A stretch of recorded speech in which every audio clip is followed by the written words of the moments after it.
сургууль бол гэр бүл дотор явж байгаа. Гой сайхан сургуулийг гаднаас бүү хай.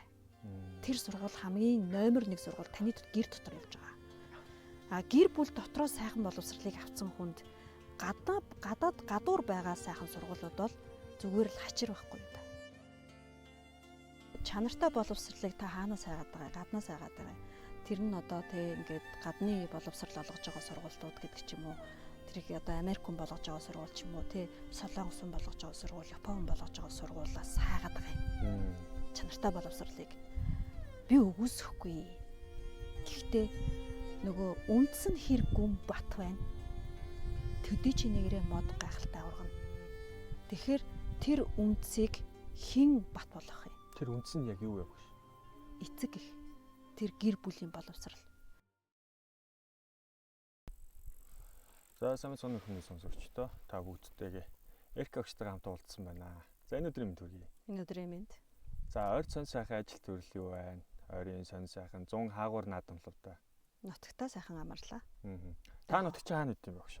Төв аймгийн Цээл сумд байна. Цээл сум ч одоо газар нутаг цайс уу айраг цэгээ хэр их байх вэ? Нутаг жоохон гандуул байснаас нутаг бол сайхан. За тэгэд одоо зуны хаврын намрын гээл сургалтууд эзэлт авдаг шүү дээ. Тэгдэг. Тэгэхээр одоо энэ хаврын сургалт, намрын сургалтуудын ер нь онцлог ер нь аль хөвөрлөлт хүүхдүүд өөрөө хичээлд илүү шамдуу одоо биологийн хэрэгцээний талаас аж хэд юм уу те хүүхдүүднийг сурдаг эрчтэй ийм үлрэл бас байдаг баг л та. Тэгэхээр энэ талаас хүүхдүүд ер нь аль үлрэлт хичээлд их шамддаг юм бол янзын улиралт хийж үзчихсэн. Өөрөөр хэлбэл дөрөв улиралт тий. Гэхдээ яг тогтцсон систем бол намар, өвөл, хавар бүтэн жилийн хөтөлбөр явдаг шүү дээ. Зуны хөтөлбөрүүд явдаг. Гэхдээ хамгийн үр дүнтэй, хамгийн их тийм сэтгэлд хоногшсон гэхүүдээ хүүхдүүд ч гэсэн үр дүн гарсан, илүү үр дүн, онцгой үр дүн гарч исэн. Миний өссөн тэр үр дүн гарч исэн улирал бол 100 байт. 100 байна гэж юу? Одоо эн чинь Монгол хүний бие физиологийн онцлогоор 100 ч угаасаа хүн амардсан биш үү гэн тий. Яг зоригтой хүүхдүүд 100 сурна л та. Сурах уу? Тий. Зориг нэг юм зорьцсон. Хэрвээ зориггүй байсан бол уучлаарай би 100 амармаар байна гэж хэлнэ л тий. Тэгэхээр 100 яг зоригтой тэгээд нэг зоригт чиглэлсэн. Тэгээд 100-ны уйлрал сургахаар сатаарах зүйлгүй өдөр бүр тэр хүүхдүүдтэй уулзна. Тэгээд тэр зорилгыг нь өдөр бүр сануулна. Тэр зорилгын төлөө өдөр бүр одоо итгэвчүүлэх тий урам зориг өгөх тэр ажлыг хийхэд маш хурдан авдаг. Маш гоё юм надад ч урамтай. Өдөр урамтай тий маш гайхалтай сургалт болж исэн. Тэгэхээр яг хуу тэрнтэй харьцуулахад бүтэн жилийн явдаг сургалт маань бол удаашралтай, нозооролтой тий ийм байдаг. Гэвч яг хуу одоо биднэрт байгаа боломж хүүхдүүд олгогдож байгаа цаг хугацаанд тэр учраас тэгэл нөхцөл байдалтай тааруулаад явдаг та. Хүүхдийн тэр дотоод ертөнцийг нээх аялал яваад байгаа. Эрк багшийн ерөнхийдөө үндсэн одоо юу гэдэг нь дотоод сүнснийч гэдэг юм уу эсвэл амьдралын нэг мишн гэж ярьдэн шүү дээ тий. Missionary гэж эртний лам хуургууд одоо юу гэдэг нь гэгэрл тий тэнгэрийг хайхын тулд ингээл өөрийгөө хөгжүүлэхийн тулд ингээл явдаг. Гэтэл яг би бас танд мэдгүй нэг хөнгө ата төрөд байна л та. За. Тэгээ хүний тэр хүүхдийн ертөнц чинь маш гоё шүү дээ тий. Миний хувьд бол ингээд менежмент дээр ч гэдэг юм уу насан турш хүмүүстэй харилцдаг сургалт байдаг. Таны хувьд ингээд бүр хүүхдүүдтэй гоё юмыг нь гаргаж ирээ тэрнийхээ ноу хав аргыг нь олцсон байгаа болохоор маш гоё байна. Тэгээд одоо яг тэрнийхээ ноу хав гэх юм уу яг мөн чанар нь хүүхдийн тэр нэг сэтгэл зүрхнийх нь түлхүүр нь яг юундаа байдаг вэ? Яаж тэрийг гаргаж ирж байна? Харилцаа. Урам. Юу байх вэ? Урам. Ер нь ярилцсан л та. Тэр хүүхдийн талд орно. Тэр хүүхдийн мэдрэмжэн дээр очино. Яг тэр хүүхдийн насан дээр очино. Үндсэндээ бол би тэгж их дуртай байгаа нь бас их тэр хүүхдийн ертөнцөөр дамжиж би өөрийнхөө тэр насан дээр очдог бас. Өөрийнхөө дотоод хүүхдийг давхад түжигээд байна. Тэгээд дотоод хүүхдээ яг тэр хүүхдтэй чицүү тэр өөрийнхөө дотор хүүхдээ гаргаж ирж би тэр хүүхдээ нэг талд болж байгаа юм л та. Тэгээ нэг тал болонгоо тэр хүүхдийн ертөнцийг судалдаг.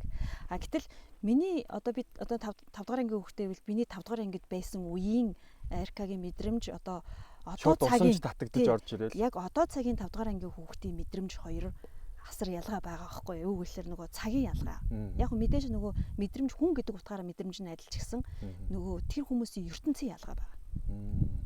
Одоо бид нар чинь бол нэг телевизээр нэг одоо сувгал кино үздэг байлаа тий. Тэгтэл нөгөөдөл чинь маш олон мэдээллийн 90-100-д амьдарч байгаа, маш олон суугаар мэдээлэл авч байгаа. Тарих нь одоо тий анхаарал төвлөрөл ертөнцийн шал өөрөөр тэжээгдэж байгаа юм хүүхдүүдийг ертөнцийг бичнээр судалдаг. Тэгээд тэр ертөнцийг таниснараа яг өөршгөө ингээд сэтэлжүүлэлт те урам зориг ингэж болно гэдэг ийм гаргалгаа нөхцлүүдийг би шинээр гаргадаг. Тэгэхээр тэр хүүхдэд найзалдаг. Надад одоо асуултууд тавиад суухад их гоё юм л да. Ягаад тэгэхээр нөгөө адилхан багш те сургуулийн хүмүүжүүлэгч тэгээд нөгөө хүнийг одоо юу гэдэг нь дотоод нөөц болцоог нь илрүүлэн гаргаад тэгээд тэр нь үр дүнд хүрэхээр ямар их кайф авдаг те. Тэр бол үнэхээр юутай зөвөрлөшгүй нэг тийм гоё мэдрэмж байдаг штэ. Тэгэхээр одоо эцэг эхчүүд бас юу гэдэг хүүхдээ хараад та ч гэсэн өөрөө их хүн те эцэг эхчүүд хүүхдээ хараад тэр гоё мэдрэмжийг бас давхар авахаасаа гэж би хүсдэг байхгүй.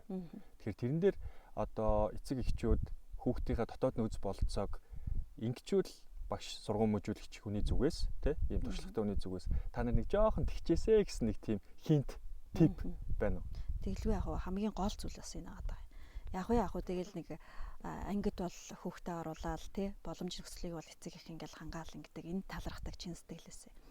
Дээр нь мэдээж бид нар одоо мэдээж итгэл өгөөд ирж байгаа эцэг эхтэй талархаад өөрсдийнхөө хичээл зүтгэлээр ингээд тултал ажиллаа хийгээд чин сэтгэлээсээ тэр ертөнцид аялаад тий тэр хүүхдийн нөөц болцоог аль болох гаргаж ирэх дээрээ төвлөрөөд ингээд ажилдаг. Харамсалтай нөгөө сургалт явуулж байгаа хугацаа маань богинохон хугацаатай байдаг учраас өсрөөл 1 жилийн хугацаа. Яг үндэ бол 1 жилийн хугацааш тэр хүүхдийн ертөнцид баг байхгүй тий. Яг бид нар 1 жил хугацаа тэр 1 жил хүрхгүй хугацаанд тэр хүүхдэд ажиллаа гэхэд дараа жил нь яаж байгаа бол? Дараа жил нь яаж байгаа бол гэд ингээд дор хаяж би нэг 3 жил нэг тийм хүүхдүүдийн үргэлжлэлийг харах юмсан гэсэн юм. Одоогор бол мөрөөдөлтөй байсан өнгөрсөн хугацаанд. Энэ жилдээ бол одоо 2 дахь жилдээ харах юмсан. Дараа жил бол бүр 3 дахь жилдээ харах юмсан гэдэг ингээд явж байгаа байхгүй. Яг тэр өнгөрсөн жилээс эхлээд бүх ангиудад ер нь ангиудын хүүхдүүдийн ертөнцийг судлах, танилцах ийм ажиллагаа эхэлсэн байгаа даа. Тэр өнгөрсөн жил хамтарч ажилласан нийт эцэг эхчүүдэд бол маш их баярлж байгаа, талархаж байгаа. Тэр ертөнцүүдийг маш одоо миний хувьд бол би одоо ингээд бүх хүүхдүүдийн одоо ертөнцөд танилцаал хурж ирсэн бүх хүүхдүүдийн ертөнцөд танилцаал бүх ээжүүд нь ээж аавууд нь ингээд яриад явж байгаа явмаар юм шиг боловч нөгөө би чи хэдэн битээ гэлээ тийм болохоор хүсэл яг хүснээр болдог бол миний бие хүрэлцдэг бол тэр хүүхэд бүр дээр гарч байгаа тэр өөрчлөлт тэр хөдөлгөөн тэр одоо бидний зүгээс бидэртэй хамт те ингээд нээлт оролдлого хийгээд нээлт гарч ирж байгаа тэр нээлтүүдийг нэг бүршлэн эцэг ихтэй хуваалцмаар байдаг ярилцмаар байдаг гэвч хүүхдийг нь эцэг эхчүүдэд нь өөрсдөнд нь таниулмаар мэдхгүй л байгаа шүү дээ. Гэхдээ очиод хүүхэд сургалтын дээр ямар гайхалтай байсныг эцэг эхчүүд мэдэхгүй байгаа. Таниулмаар байдаг. Тэгэхээр энэ зүйлтэй одоо хэрхэн яаж хийх вэ гэдэг дээр өнгөрсөн жилийн хугацаанд яг өөршгөө олон багш гэдэг юм одоо ийм өөршгөө энэ одоо ирмэлзэлтэй ийм олон багш нарыг бас одоо багш нарын одоо айрмыг үүсэх мөрөөдөлтөй бол өнгөрсөн жил төлөрч ажиллалаа л да. Тэгээд багш нар маань ч гэсэн хөрхий ингээд сэтэлжээд ингээд орж ирж байгаа маш тийм сонирхолтой ажилбар болсон. Тэгээд энийг бас өргөжлүүлээд ингээд хийхийг хүсэж байгаа. Бас хийгээд эхэлж байгаа, хийж байгаа. Өнгөрсөнд бол нөгөө баг тоогоор хийжсэн. Одоо энэ жил бол нэлээд өргөн хүрээтэй хийсэн. Олон хүмүүсийг л нөөцийг юм гаргаж ирдэг талаасаа тийм. Бид нар нөгөө нэг маш гоё сонирхолтой асуулт байна л да. Би бүр энийг асуухгүй байж чадахгүй байгаа тоочлаарай. Одоо сургагч багш те багш одоо сургууль мөжүүлэгч хүний зүгээс таныг яг энэ амьдралын амтыг мэдрүүлсэн тэр анхны суралцагчийнхаа түүхийг хуваалцж болох уу? Тэгэхгүй эцэг эхчүүд ингээд ороод ирсэн чи амар хэцүү хүмүүс юм шиг санагдсан ч гэж болно те. Эсвэл нөхцөл болцоо энэ надад амьдралын анхны түүхийг мэдрүүлсэн. Таныг одоо тэр сургууль мөжүүлэгч болох тэр байхын амтыг мэдрүүлсэн тэр хүүхдийнхаа нэр усыг дурдаад тэрнийхээ түүх эцэг эхчүүдийн тэр хөвгтөө явдал мэдхгүй. Тийм түүх байгаа байна. Яг байлгүй би зөвөр нэг алдарт түүх бий. Тэр хүүхдийн нэр усыг би бол мартцсан байна. Тэгтээ хэлдэг дурдаад яах вэ? Тэгтээ ямар ч хэсэн тэр хүний царай, тэр хүний надад зориулж хэлсэн үг бол ерөөсөө намайг өнөөдрийн эрхэ бүтээхэд маш том хөшүүрэг өгсөн. За юу гэсэн бэ гэхээр одоо нийгмийн ухааны чиглэлийг сонгодог одоо байгалийн ухааны чиглэлийг сонгодог байлаа л да хүүхдүүд ингээд яхаараа тэр хүүхд бол нийгмийн ухааны чиглэлийг сонгодог байсан. Өөрөөр хэлбэл нийгмийн ухааны чиглэлийг сонгосон хүүхдүүд бол математик хэрэггүй байхгүй. хэрэггүй гэж ярьдаг байхгүй юу. Тэгээ би бол тухайн үедээ яг шинэхэн дээрээ бол асар их өндөр шаардлага тавьдаг багш байсан. Хүүхдүүдийг нэлээд зовоодаг хатуу багш байсан. Тэгээ тэр хүнд мэдээж зовлон тарьсан байж таараа.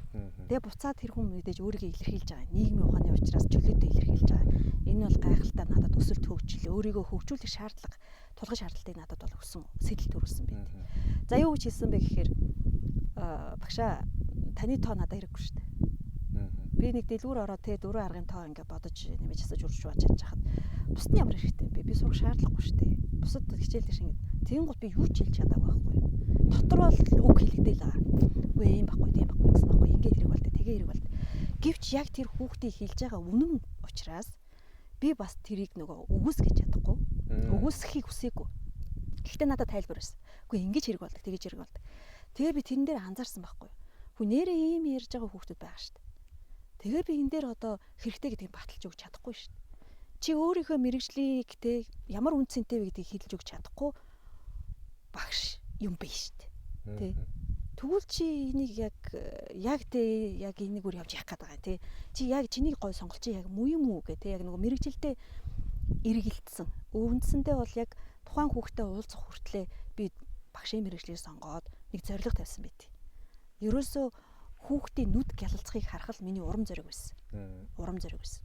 За тэгвэл бүх ангид байгаа бүх хүүхдийн нүдийг гялалцуулъя л та гэж зорилго тавьсан чинь тэр хүүхдтэй уулзах үед би чадаагүйсэн байхгүй. Дургу хүүхдэд таарж байгаа байхгүй. Би бүх хүүхдийг байтугай 50% ч гялалцуулж чадаагүйсэн. Тэрний нэг нь тэр хүүхдээс. Өө чи зорьсондоо хүрэхгүй шүү дээ, тэ. Чадаагүй шүү дээ. Чи ийм бэж тэ яаж цаашаа багшлах юм гэдэг асуултыг тэр хүүхд маань маш томоор ингэж тавьсан байт.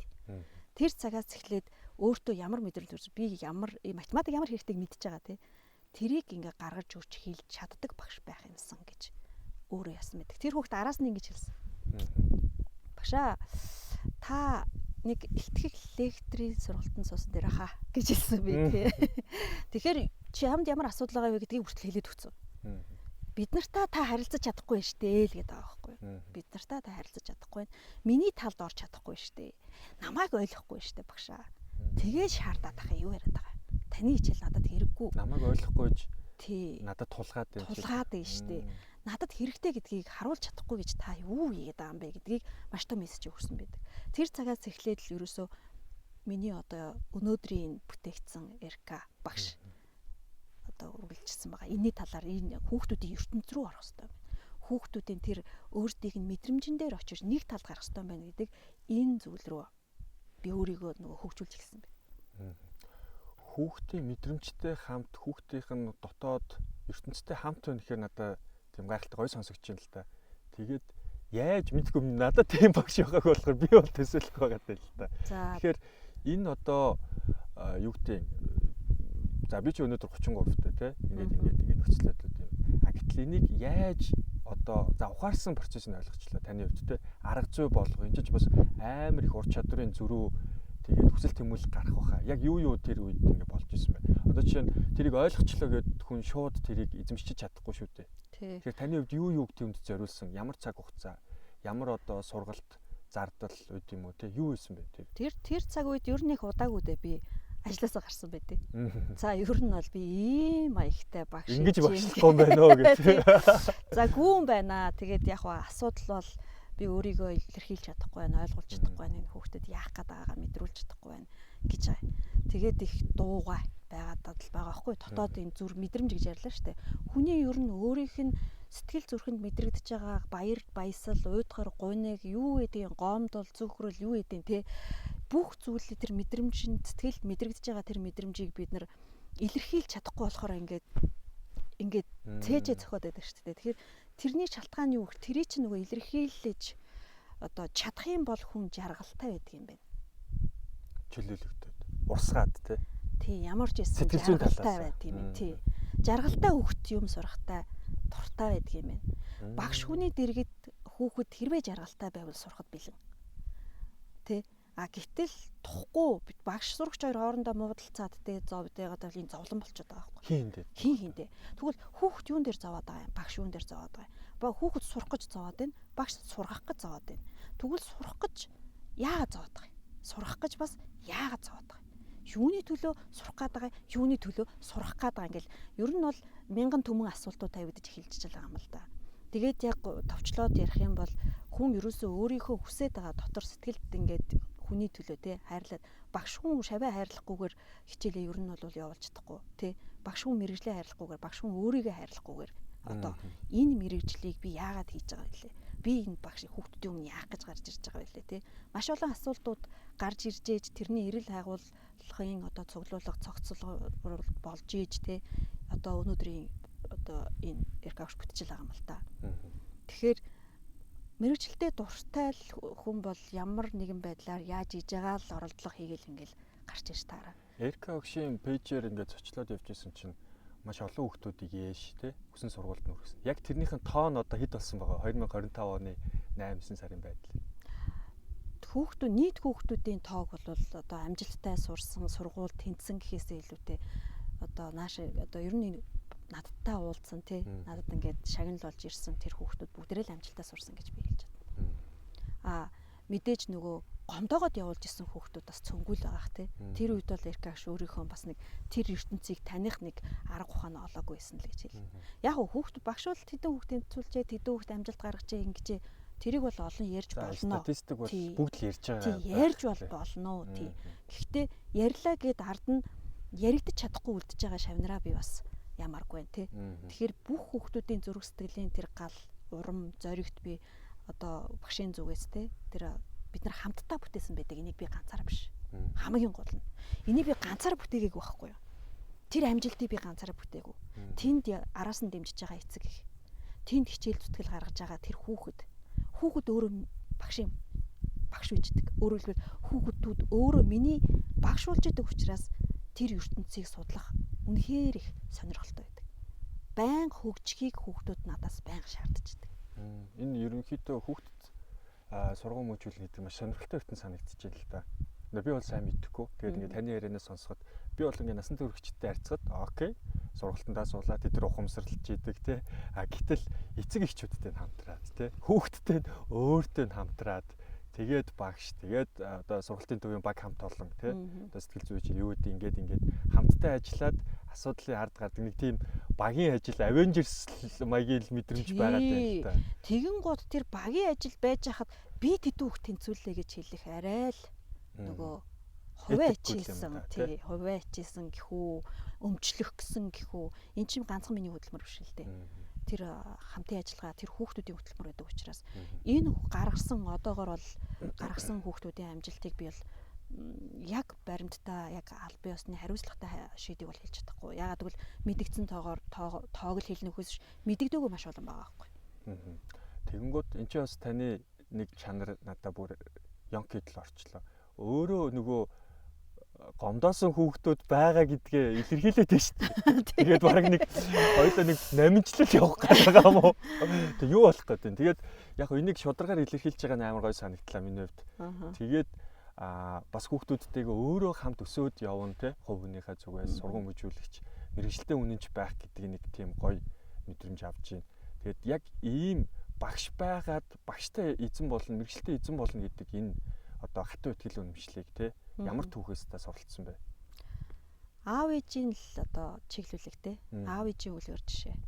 Миний аав ч ер нь бүх хүүхдүүдэд багш болох мөрөөдөлтэй байсан. Тэгэхээр бодвол алсын харан тийм сургууль байгуулах байсан болов уу? Тэгээд тэр тусмаа ямар сургууль байгуулах байсан бол мөрөөдөл нь те. Тэгтэл бол их одоо их алсын хараатай тийм бодол шийдэл хийжсэн санагддаг. Тэгээд аав хүн чинь ер нь нарийн ширээ маяхгүй шүү дээ гол нь. Тэгээ намайг нэг явж байгааг л харна те. За энэ нөхөр ингэ явж гин те. Тэгээ нэг жоохон хазаавал ишээ гээл чиглүүлчихэл ингэж явдаг. Тэгэхээр ерөөсөө өнөөдрийн энэ багш болох дурлах энэ бүх чиглэл урам зориг бол би зүгээр л нэг ааваасаа урам авах гэсэн нэг охины л хүлэн зөвшөөрлөлтийг хайгаад. Тий.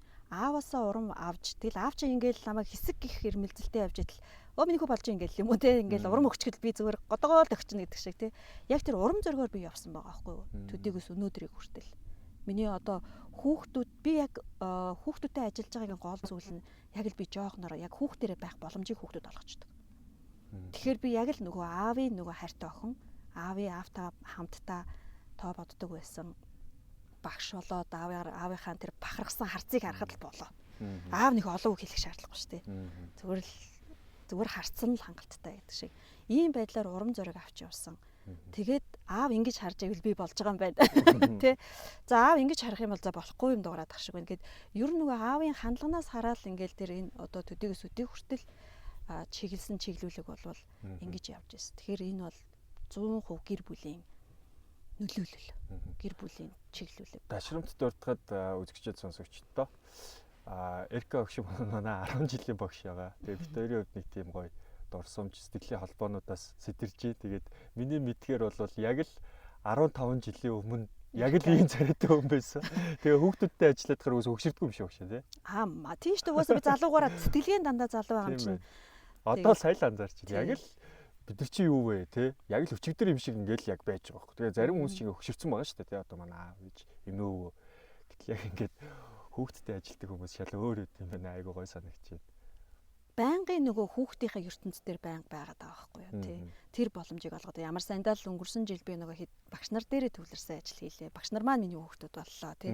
Яг би ингээд өөр шигэ багш болох гэж мөрөөдөд багш нартаа ингээд тэр мэдрэмжээ хуваалцаад явж байгаа байхгүй. Тэгсэн чинь нөгөө хүүхдүүдээ санаад.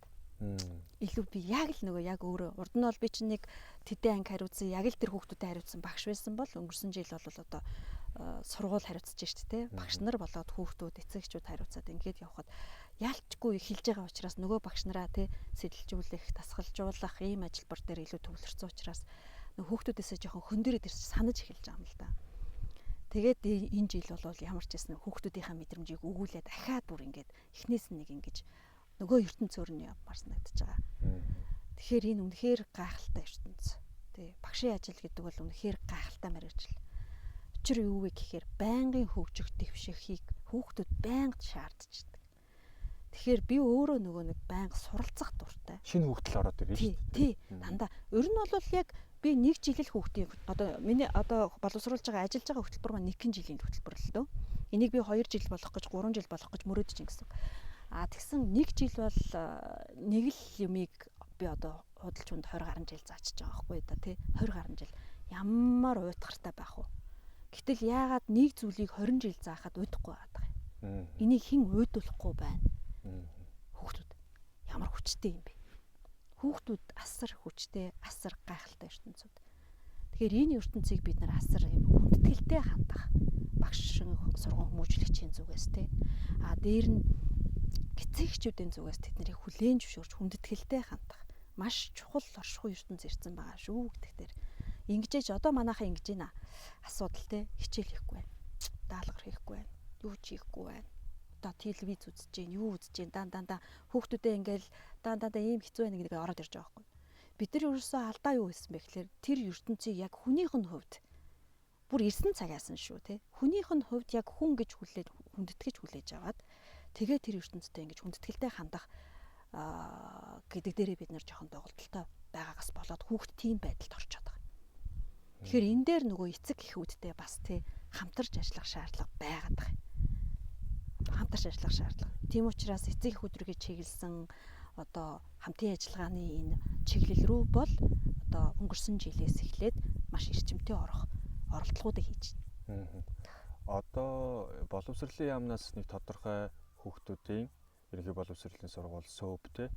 За их сургуульч за тустай асуудал. За ингээд ерөнхий чиглэл гаргалаа, хөтөлбөр гаргалаа. Тэр хөтөлбөрийг авч явах багш нарын багшлах арга зүй өдрийг хүртэл бүгдийн нарийн стандартын дагуу гаргаж байгаа те.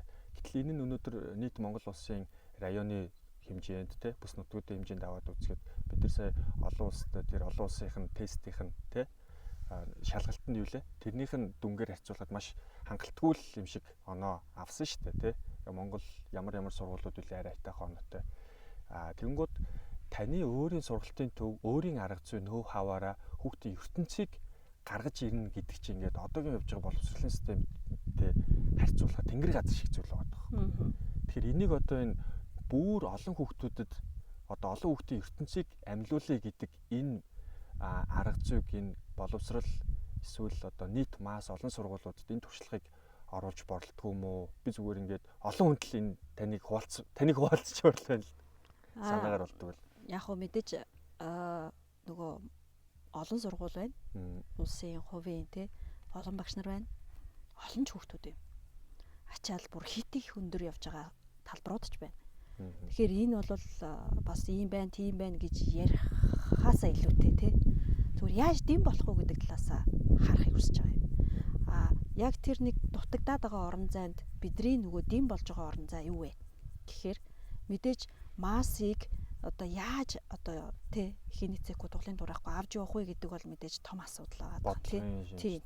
Тэгэхээр тэр маань онцтой онцгүй ингээд ер нь бол боловсролын тогтолцоонд бол асуудал бол асар их байна өө. Тэгээ асуудлыг яриа суувал өнөөдрийн цаг чангалтай биш, миний ч цаг хүрэлцэхгүй тий. Тэгэхээр тэр юмыг ярихаас илүүтэй шууд үйлдэл, шууд шийдэл бидний зүгээс боломжтой. Жижигхэн ч гэсэн миний ч гэсэн хамаагүй. Мэдээж хуваалцахад дуртай байна. Угаасаа хуваалцахад дуртай байна. Тэр хуваалцах тал дээр бол цаашдаа бол одоо ирмэлзэлтэд оролцохтой явна. Энийг тэгтээ зүгээр хоосон зүйл хуваалцах биш те. Илүүтэй их одоо хүүхдүүдийнхаа болон гэр бүлийнхаа яг урд нь бол зөвхөн хүүхдүүд рүү чиглэсэн ажил хийдэг байлаа. Энийг эцэг их бол нэг сайхан ойлгоогүй хүүхдүүд рүү чиглэсэн ажил хийдэг байлаа. Энэ жилээс яагаад эцэг их гэдэг рүү орж ирж байгаа вэ гэхээр гэр бүлээр нь ер нь боловсрал тий ямар байвал илүү тий хурдтай энэ асуудлыг ерөнхийн энэ масс байгаа том асуудлыг хурдан шийдэж болох вэ гэдэг юмыг харчаад байгаа юм л да. Тэр бол ерөөсөө өөрөөр чиглээд юм уу өөр дээрээ ингээд би яаж үүслээ. Үүссэн үйл явц ямар байлаа гэдгээсээ хараад миний судалсан зүйлүүд ямар байна уу? Одоо биднэрт нөхцөл байдал ямар байна уу те? Инхээр гэр бүлийн боловсрал гэдэг ямар чухал юм бэ гэдгийг харчихсан. Тэгэхээр гэр бүл болгон энэн дээр их зэгцтэй, ойлголттой, мэдвэл цохуутай те? Ерөөсөө боловсролын эдд чинь энэ ээж аав бид нар өөрсдөө юм биш үү гэдгийг ойлгочвол энэ асуудал бол маш хурдан зэгцрэх боломжтой гэж хараад байгаа. Хөөе тэр саарл урданд байгаа ч юм уу, хөөе тэр одоо боловсролын яамд байгаа ч юм уу, хөөе тэр сургуулиудад байгаа удирдлагууд болоод багш нар ийм асуудлыг ингээч тэгээч гэхээсээ илүүтэй яг одоо шууд үйлдэл одоо шууд ингээд уухай тий шараад юмыг асуудлыг шууд зэглээр шийдээд маш хурдтан шийдэх боломж бол ээж аав нарт байна гэж харж байгаа. Тийм учраас эцэг их рүү чиглэсэн одоо ажлыг бол хийхийг нэлээн одоо илүү их анхаарч байна гэсэн.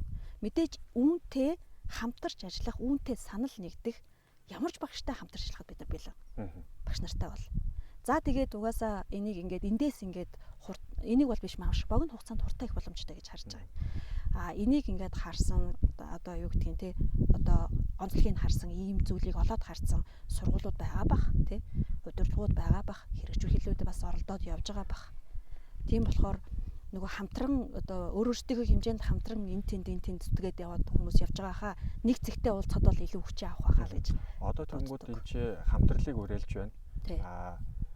Ер нь таны сургалтын төвд чинь nomadic хоёр сургалтын төв байгаа тийм. Nomadic, Feel fast. Энэ хоёр сургалтын төвийн одоо үндсэн одоо үйл ажиллагаагаа явуулж байгаа концепц байгаа шүү дээ. Бид нар яг энийг л энэ 3-ыг ч юм уу, энэ 5-ыг ч юм уу, энэ ганц зүйлийг л хамгийн чухал эрхэм зорилго болгоно гэдэг. Би бол таны ярианаас ойлгохдоо ямар ч үсэн өөрсдийнхөө одоо байгаа нөөц бололцоог ашиглаад хүүхдийн ертөнцийг гаргаж ирэх замаар одоо хүүхдийг дараагийн түвшинд аваачих юм байна. Энэ хамгийн чухал үнц юм. Ер нь багш байх үнч дээр зөвхөн сургалтын төв гэхгүй те. Яг онцлог одоо сургалтын төвийн тэр концепц байна уу? Тэр концепцийг магадгүй ойлгочоод яг л адилхан багш нар те хамтарч ажиллахыг хүсэх ч юм уу? Эсвэл энэ хамт олонд орё гэдэг мэдрэмж байгаа бах л та. Надад бол тийм гоё юм байна.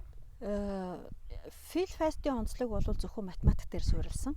Ер нь бол математикийг голчилсон. За одоо тэгээд нөгөө хүмүүсийн их олноороо тэмүүлдэг шалгалт авч тэмцүүлдэг тэр сургууль руу чиглэсэн зүгээр сургуулийн шалгалтанд бэлддэг үйл ажиллагаа явуулдаг байгууллага байгаа.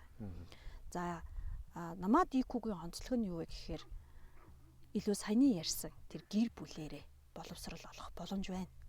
Өөрөөр хэлбэл одоо хүүхд рүү чиглэсэн сургалтын хөтөлбөрүүд байна.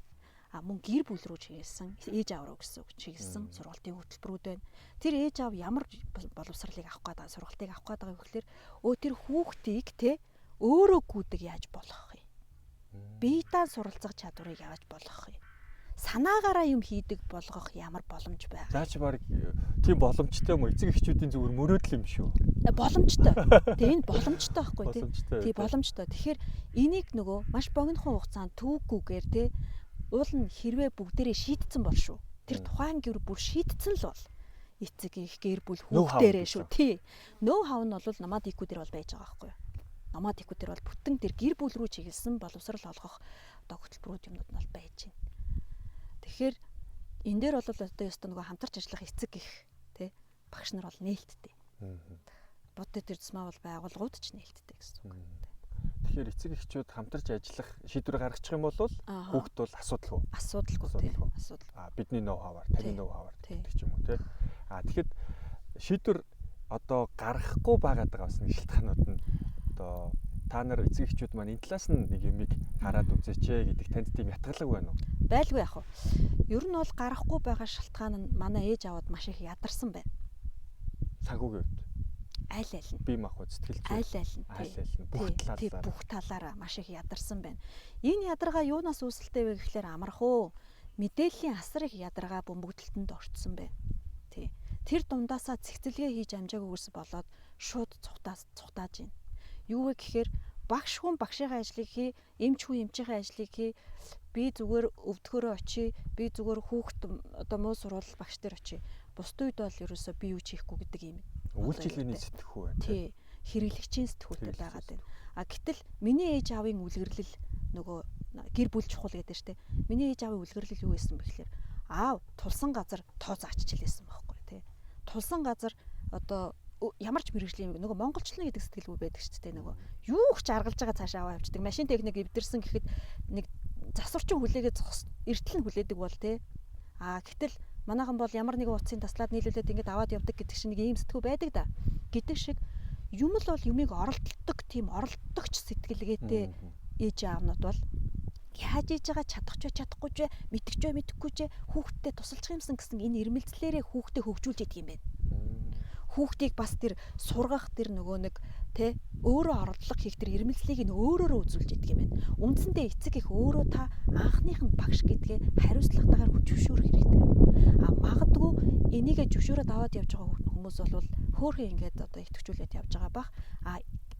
Зүгээр энийг би мэдгүй багш л хийх ёстой гэдэг дээр нөгөө магадгүй хайрцагын бодлоо ба хандлагын асуудал байгаа үед та хайрын цагийг яаран өнгөрч байгаа байхгүй. Таны хийгээгүй ажлыг багш хийх нь юу бол ягаад гэвэл багшд энэ нь асар их ачаалал болоод байгаа юм. Эцэг ихэн ч ачаагаа үрээ, багш нь ч ачаагаа үрээ, хүүхэд нь ч ачаагаа үрээ байхгүй да. Бүгдээрээ яг ижил ачаа үрэх ёстой байтал нэг бол хамаг юм багш дээр оолаад, нэг бол хамаг юм эцэг их дээр оолоод, хүүхэд дээр оолоод нэг юм тэнцвэргүй ачаа үрэлт болоод байна. Хүүхэд өөрөө амжилттай яг бидний хүсэж байгаа тэр өөрөө гүйдэг те ингээ санаагаараа юм хийдэг бие аваад явчих чадамжтай ирээдүйд нэг одоо тий таа ч мөнхөс шүү биш шүү дээ тий ингээд өөрийгөө аваад явчихд ийм хүн болохын тулд яах хэрэгтэй юм болоо багш сурагч эцэг их гурийн хамтын ажиллагаа асар чухал байгаад байгаагийн гол шалтгаан нь байгаа. Тэгэхээр багшийн одоо цагийн багш нарын нуруунд дээр асар их ачаа үүрэгтэй. Өөр ямар эцэг эхчүүдийн хандлага асуудлаас өөр юу байгаа вэ? Мэдээлэл дутуугаасаа болж мэдээж хичээж байгаа эцэг эхчүүд асар их байна. Одоо бол тий. Миний би чинь хариуцлагатай байх хэрэгтэй гэл ингэ хичээж байгаа. Хитрхи хичээгээд хитрхи ертөнц рүү орж байгаа нь тухайн нөгөө хүүхдтэйгээ харилцах арга олохгүй эцэг эхчүүд байна. Тэгээд аргыг нь олчулвал нь ингээд айгүй хичээгээд хөөрхөн болоод ирэх. Багш нарын талаас бол асуудалгүй. Гэтэл тэр аргаа олохгүй хичээгээд мэрийгээд явж байгаа хүмүүстэй яг нэг онцыг олоод гаргаад өгөх багш таарахгүй асуудал байгаа. Тэгэхээр энэ бас нэг янз янзын байгаа дааз. Тий. Хүний харилцаан дотор нарийн нюансууд ихтэй л байгаа хэл та. Тэгэхээр нөгөө нэг яг хаана яг ямар хүсээд байгаа зүйлээ яг үндэ бол яг хүсээд байгаа зүйлээ хаана байгаагаа олж чадахгүй төөрөлдсөн хүмүүс асар их байна. Иннээс болоод бас их цаг хугацааны алдагдлууд үүсэж байгаа. Тэрнээс болж хүүхдүүд хоцрогдож гин гээл те.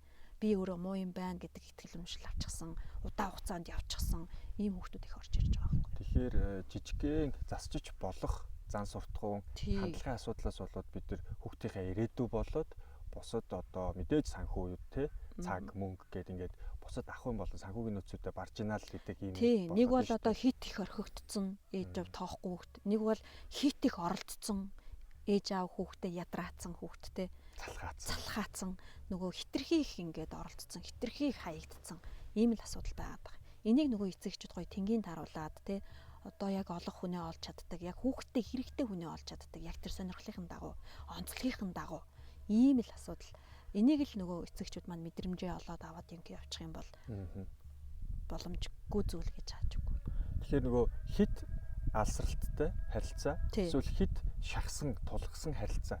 Тэг яг тэр дундлынх нь хайр гэдэг юмаа л яг баланс тийм тэрийг л алдчихад байгаа.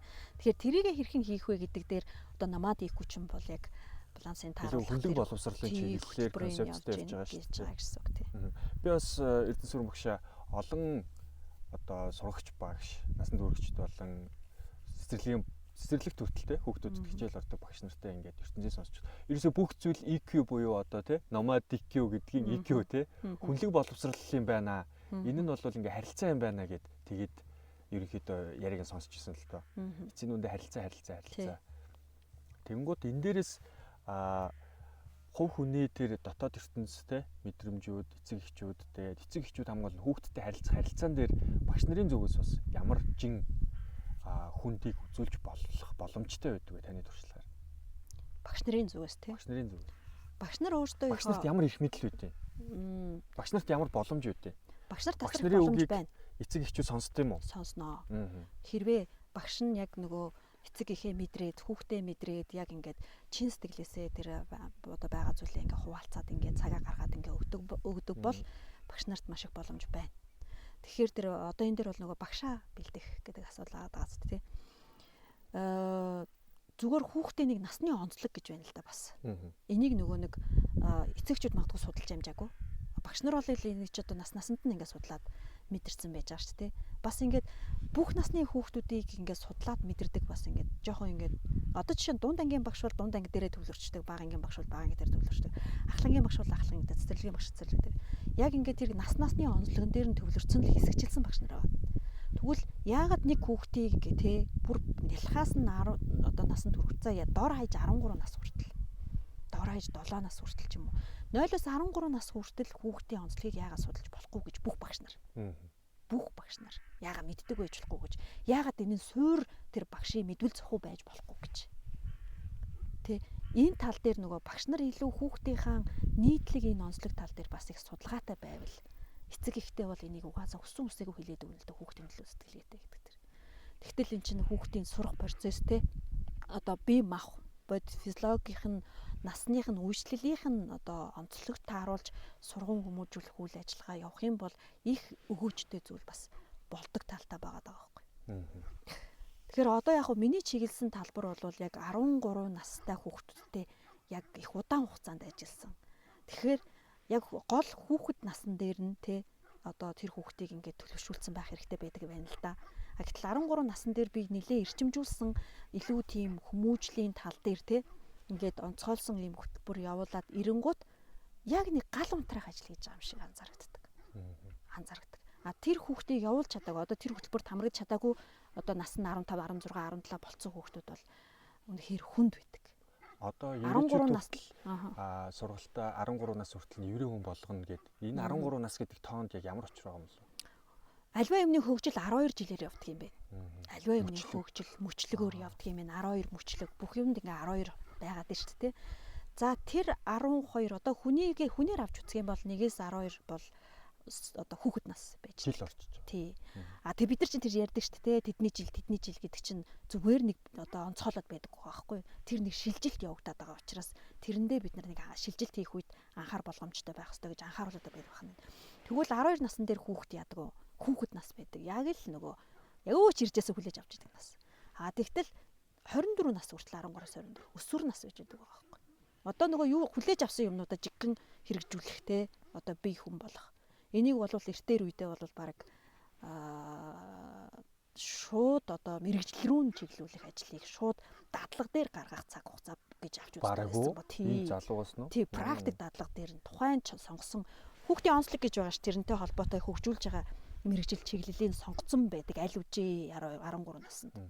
Тэрийгээ бүр практик одоо мэрэгжилтнийг нь дагуулад ажиллаулдаг тийм нас байсан байгаа байхгүй. Тэгэхээр эн чинь дэлхийн ертөнцийн ерөнхийдөө универсал 13 нас гэдэг зүй тогтцсон тоол юм байна тий. Тэгэхээр энэ нөгөө хүүхэд ийм чадамжтай байж хахад бид нэр одоогийн тогтолцоо 22 нас хүрсэн ч юм уу их сургууль төгссөнийг нас би энд гүйтсэн одоо л гэрээсээ гарч болно гэдэг шиг. Тэгэхээр энэ жоохон ийм насны онцлогуудыг манай одоо багш нар маань илүү судалдаг, тэр талаар ирмэлддэг, эрэл агуул хийдэг ийм сониуч багш нар их байгаас л гэж хүсэж байгаа юм. Тэгээ энэ сониуч багш нар тэр төрөлдсөн гэдэг юм уу одоо тэр талаар судалгаа хийж чадахгүй байгаа тий. Дүнхээр нөгөө ажлын их ачаалал, мэдээллийн их ачаалал дунд ингээд учраа олохгүй байгаа энэ багш одоо эцэгчүүдэд ингээд чиглэлээ өгөөд эхлэх юм бол наадч нэг бас нэг баримжаатай болох болов. Өөрийнхөө хүүхдтэй амжилттай харилцаад тэр гурвалсан сурагч эцэг их хүүхэд гэдэг холбоог амжилттай үүсгэж чадж байгаа эцэг эхчүүдийн ерөнхийдөө асуудлыг нь ярьчлаа тий. Гэхдээ тэр эцэг эхчүүд одоо тийм сониуч хүмүүс байх хэрэгтэй байна. Хүүхдээ бас ойлгохыг эрмэлздэг хүмүүс байх хэрэгтэй байна гэж би сайн ойлголоо. Өөр тэр хүмүүст ямар онцлог шинжүүд байна? Эсвэл яг нэг ийм талаа бариад явчихад энэ гол те зөвлөл хамгийн чухал шүү. Тэхэл юм бол хүүхдээ ингээд сайхан ойлголцоод явчихна гэдэг нэг тийм юу байгаа юу? Өөрийгөө судлах хэрэгтэй болдог доо. Эцэг эхчүүд нь өөрлөө. Тий. Яагаад гэвэл таны тусгал тэр хүүхэд байгаа. Тэр хүүхдийн алдаа таны алдаа байждаг. Тийм болохоор хүүхэд алдаа гаргаж байгаа хүүхдээ хүн загнаад идэг. Энэ аавыгаа дуурайгаад юм байна. Тий. За нэг талаараа энэ аавыгаа дуурайгаад юм байгаа. Өөрийнх нь алдааг давтаж байгаа хүүхдээ хүртэл хүн үзэж чаддаггүй. Аавынхаа гаргадаг алдааг давтаж байгаа хүүхдийг ээж аав яадаг бол нэг тиймэрхүү асуудлууд эцэг ихэд алдаа их үйдэг байхгүй юу? Тийм алдаа их үйдэг. Тэгэхээр гол шалтгаан тэр хүүхдийн буруу биш. Танаас унсан, танаас үргэлжлэн шүү дээ. Таны копи тий? Таны юу. Тэгэхээр таны алдаа тэнд үргэлжилж яваа гэдгийг ухамсартайгаар та өөртөө ухамсарлаж чадах юм бол тэр хүүхдийг загнах бус өөрийнхөө алдаан дээрээ одоо ухамсартай хандах, тэрийгэ засаж хүүхдийнхээ төлөө тэрийг засаж цэгцлэх гэдэг рүү ороод явчих зүйл болж байгаа. Гүний сэтгэл зүйдээр одоо эцэг эхийн сүүдэр буюу тэр сөрөгтэй алдаатай тал нь хүүхдэд бүр илүү тодордог гэж гарч ирэх байхгүй. Тий. Тэгэхээр яг тэрнтэй мөргөөд байна л да. Тий. Тэгэхээр тэр одоо хүүхдийг хараад бухимдаа дагна өөрийнхөө алдааг харахыг хүсэхгүй байгаа, алдааг зөвшөөрөхгүй байгаа. Энэ сул дорой чанар юм шүү. Сул дорой чанар тэнд гарч ирж байгаа учраас тэрийг хариуцлагатай эцэгчүүд өөрсөндөө одоо авах хэрэгтэй. Тэгвэл яг одоо шулуухан хэлэхэд та өөрөө алдтайгаа нүүр тулахгүй бол хүүхд чинь хоёр дахин том алдаа л гарч ирэх юм. Тийм. Тэгэхээр ийм учраас эцэг эхчүүд гэр бүлийн сургалт хэрэгтэй нэг байгаа. Гэр бүл өөрөө гэр бүл сургууль бол гэр бүл дотор явж байгаа. Гой сайхан сургуулийг гаднаас бүү хай. Тэр сургууль хамгийн номер 1 сургууль таны гэр дотор явж байгаа. Гэр бүл дотроо сайхан боловсролыг авсан хүнд гадуур байгаа сайхан сургуулиуд бол зүгээр л хачир байхгүй юу та. Эцсийн дүндээ хүүхдэд хамгийн том нөлөөллийг багшаас илүүтэй гэр бүлийн орчин л өгнө. Гэр бүлийн орчин л өгнө. Мэдээж гаднаас одоо дэмжлэг хэрэгтэй байлгүй л яг уу. Тэн дээр нөгөө илүү мэрэгсэн багш нарын зөвлөмж хэрэгтэй байлгүй л яг уу. Ингийн бол одоо байгаа энэ одоо боловсролын тогтолцоонд байгаа энэ асуудлууд маш хурдан шийдэгдэх боломжтой л их гэдэг. Тэгэхээр энийг нөгөө нэг хөөе төр боловсролын, хөөе төр багш нар, хөөе төр сургуулийн захирлууд, хөөе төр удирдлага бүхий хүмүүс гэхээс илүүтэй өнөөдөр манай ээж аауд өөрсдөн дээрээ ингээд өөрсдийнхөө шийдэж чадах зүйлээ шийдчихвэл одоо бүгдээрээ л хариуцсан хариуцж ийл даа байхгүй юу? Би энэний бас боловсролын талын судалгааг нь Америк нэгдсэн улсын жишээн дээр хийжсэн юм л да. Цагаач хүүхдүүд орж ирэнгууд, цагаач хүмүүс орж ирэнгууд хүүхд ногоон визтэй болчихж байгаа шүү дээ. Тэгээ хүүхдийг нь Америкийн иргэн болгоход хүүхдээр нь барьцаалж аав ээжийг нь визгүйгээр ажил хийлэгдэг. Тэгэхээр нөгөө тэр нь Японоос ч ирсэн байна уу, Мексикээс ч ирсэн байна уу? Америкийн соёлд хүүхэд нь суралц Америк хүн болцсон байх хэрэгтэй байдаг. Тийм учраас багш нар нөгөө эцэг эхчүүдийг ингэж амар холтогдог төр зүйн одоо боловсролын бодлого нь яг тийм байсан байхгүй. Манайх тэнгууд тэр тал руугаа чиглээд яг нөгөө хүүхдийг арчилсан, хүмүүлэг иргэний арчилсныг мэддэг үндсэн хууль руугаа чиглүүлэхийн тулд эцэг эхчүүдийг хүүхдээс нь холтогдог, сэтгэл зүйн хувьд ч юм уу те ажил одоо цаг хугацааны хувьд холтогдог. Тэгэл 6 настайгаас нь хүртэл юу яагаад энэ зүгээр би хардах хэрэгтэй л те Монгол улсын иргэний хувьд энэ талаас нь хараад байгаа байхгүй. Эцэг эхчүүд тэнгууд та одоо яг энэ эсрэг илүү халуун ам бүл те гэр бүлийн дотны уур амьсгал энэ дээр нь одоо багшийн Эрка багшийн зүгээс зөвлөд туслаад өгье гэдэг нь бол яг нөгөө их гүрний бодлогын эсрэг те яг л одоо манай юм яригдаад байна л да. Тий нөгөө чанартай боловсролыг та хаанаас хайгаад байгаа, гаднаас хайгаад байгаа. Тэр нь одоо тий ингээд гадны боловсрол олгож байгаа сургуулиуд гэдэг ч юм уу. Тэрийг одоо Америк хүн болгож байгаа сургууль ч юм уу тий Солонгос хүн болгож байгаа сургууль, Япон хүн болгож байгаа сургуулиас хайгаад байгаа юм. Чанартай боловсролыг би үгүйсэхгүй. Гэхдээ нөгөө үндсэн хэр гүн бат байна. Төдий чи нэгрээ мод гайхалтай ургана. Тэгэхээр тэр үндсийг хэн бат болгох юм? Тэр үндс нь яг юу вэ гэж? Эцэг их. Тэр гэр бүлийн боловсрал. Үндэс гэдэг нь тухайн хүүхдийг одоо бид нар одоо нөгөө хүүхдийн ирээдүг айгүй гой сайхан саглагар гоё юм баялаг мод одоо тий жимсгэн болсон мод гэж бүтээгчин гэж бодъё доо. Тий хүний амьдралыг нөгөө модтой зөрүүлдэг шүү дээ. Тэгэхээр тэр мод биш тий. Хүчтэй салхи гарлаа хохорч унж ивэл яах вэ? Хэр сайн бат бөх үндэстэй байна төдий чи нэгэрээ салхийг даван туулах, альва эрсдлийг даван туулах тийм бат бөх одоо үр боловсрал нь шүү дээ. Тэр тухайн бид нэр одоо хүсэж байгаа тэр хүүхдийг боловсруулах гэж. Тэгтэл тэр үндэс нь юу юм? Үндэс нь яаж ээж бат болох юм? Тэр хүн Япон боловсрал авч ээж бат болох юм уу? Гадны боловсрал авч ээж бат болох юм уу? Эсвэл таны гэр бүлийн тэ хүмүүжил тэр хүний үндэс болох юм уу? Аль нь үндэс болох юм? Энэ асуултыг бас эцэг эхчүүд сайн бодож үзээсэй гэж бодоод байгаа юм л да. Тэгээд ярихаар одоогийн явж байгаа боловсролын тогтолцоо гэдэг нь системийн эсрэг юм ярих гэдэг юм шиг. Гэхдээ битгий санаа зовл гэж хэлэх гээд байгаа юм л. Яагаад тэгэхээр манай ээж аауд одоо тэр сургууль тэр тийм одоо тийм чанартай сургууль байна гэж. За энэ ямар одоо статусаар ямар одоо рейтингээр гэдэг юм уу ямар одоо шалгуураар тухайн сургуулийг чанартай гэд төвшөөрöd байгааг мэдэхгүй. Гэхдээ маш өндөр төлбөртэй ч юм уу маш өндөр шалгууртай ч юм уу те маш их цаг зардаг маш их төлбөр зарцуулдаг тэгээ өгж байгаа төлбөртөө стресстэй тэгээд явуулж чадахгүй боломжтой стресстэй ингээд байгаа ээж аав нар маш тухгүй болж байгаа ээж аав нар байгаад байгаа байхгүй. Тэгвэл яг үнэхээр та одоо өссөн тэр хүүхдээ яах гэж тийш явуулах гээд байгаа юм лээ. Үнэндээ та яг тэр сургууль таны гэрт байна. Сургууль таны гэрт байгаа байхгүй. Чанартай сургууль таны гэрт байх боломжтой. Эцэг эхчүүдийн өнцгөөс миний хувьд те подкастер хүний хувьд ингээ асууж бодож л байна л да. Тийм дараагийн асуулт за ингээ үндэс байх юм байна. Хүүхдийн үндэс нь бид нар юм байна. Би юм байна. За энийг сонсоо сууж байгаа хүн юм байна. Тэр үндэсийг тэгэл яах юм? Би одоо яг юу өгөх юм? Манай гэр бүлийн уламжлал ч юм уу манай гэрийн боловсрол гэдэг нь шүү дээ. Тэр аав ээжээр яг юу өгөх юм хүүхдэд? Хүүхдэд үү? Тийм. Хүүхдэд яг юу өгөх юм? Танаа гэр бүлд ирсэн цагаас эхлээд та юу өгж эхэлсэн тэгвэл? Юу өгж эхэлсэн? Хайрлал эхэлсэн биз дээ. Хүүхэд хайрын бүтээл.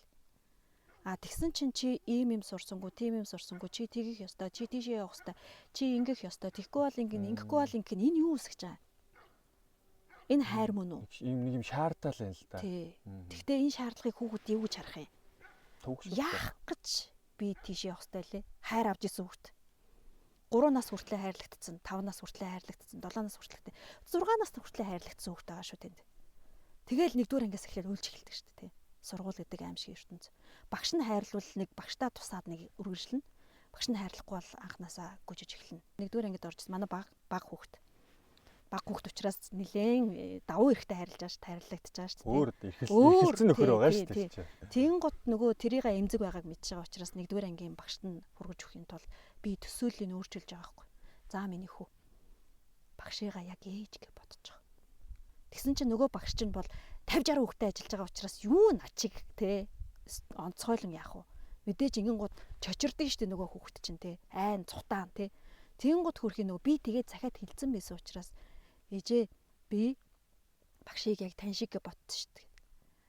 Тэгээ одоо тэр хайр нь үргэлжлэл яг нөгөө багшигаа ээж гэж бодож хайрлаад эхэлсэн тэр үргэлжлэлээр явж байгаа байхгүй. Одоо багш нь жоох ингээд анхаарал халамж ингээд хандуулахгүй байх юм бол гомдчихно.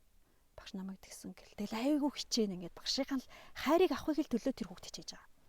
Яг түүнтэй адилхан би яг л аавынхаа хайрыг мэдрэхийн тулд би хичээж исэн шиг хүүхдүүд эцэг эхийн хайрыг л авахын тулд хичээж байгаа уулна.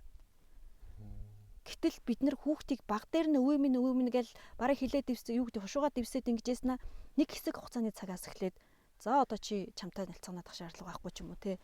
Нэг ингэж эхэлдэг нэг юм анзаараарай манайхаа энийг. Энэ цагаас эхлээд танаас холдож эхэлдэг. Таны дургу хүрэгдэг хичээл хийхгүй гүйждэг. Сүдрийг нь дуурайна тий. Нөхдүүд бүтээд байна.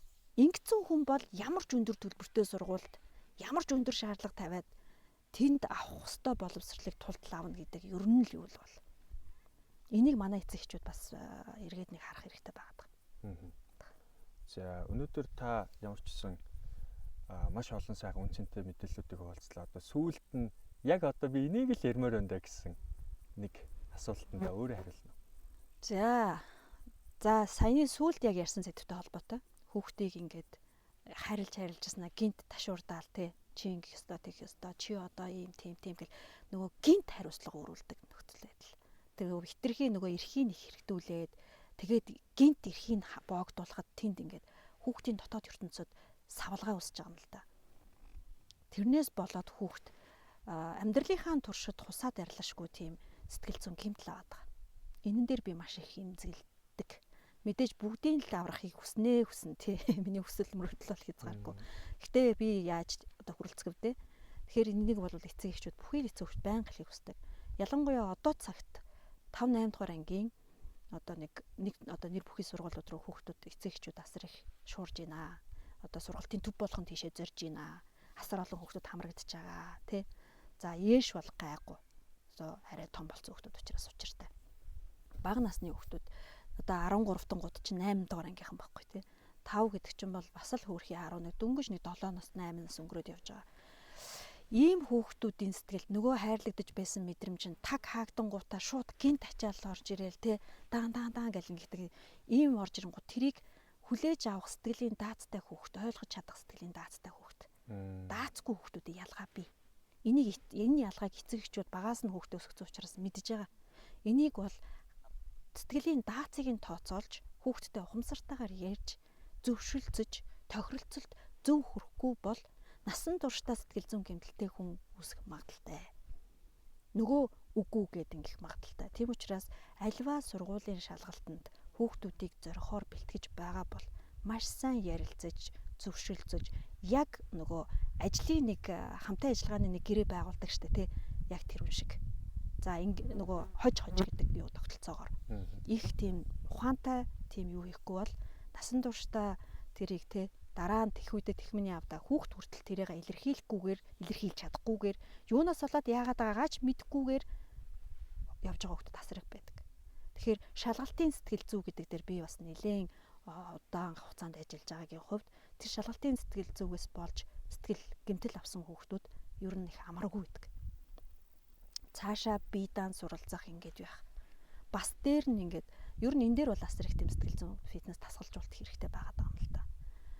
Энэ дээр эцэг эхчүүд маань маш ухаантай харилцаж ер нь сайн зөвлөгөө авч те ер нь хүүхдүүдтэйгээ сахирхий яаж ярилцах уу гэдэг дээр асар сайн юм мэдээллүүдийг аргачлалуудыг одоо ирж хайж авдаг байх хэрэгтэй. Энэ чиглэлээр ч гэсэн би бас эцэг эхчүүдтэй ингээд юу өгөхөд бол бэлэн байгаад байгаа юм.